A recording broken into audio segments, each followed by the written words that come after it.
বিশ্বকবি রবীন্দ্রনাথ ঠাকুরের একটি ছোটদের ছোট্ট কবিতা আজ আমি পাঠ করে শোনাব। কবিতা তোলপাড়িয়ে উঠল পাড়া।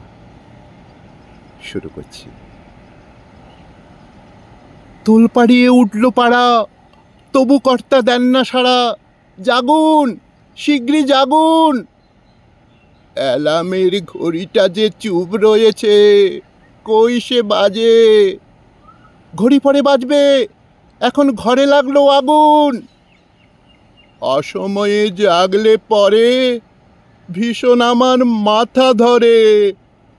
জানলাটা ওই উঠল জ্বলে, ঊর্ধ্বশ্বাসে ভাগুন। বড্ড জ্বালাই তিন কড়িটা, জ্বলে যে ছাই হলো ভিটা।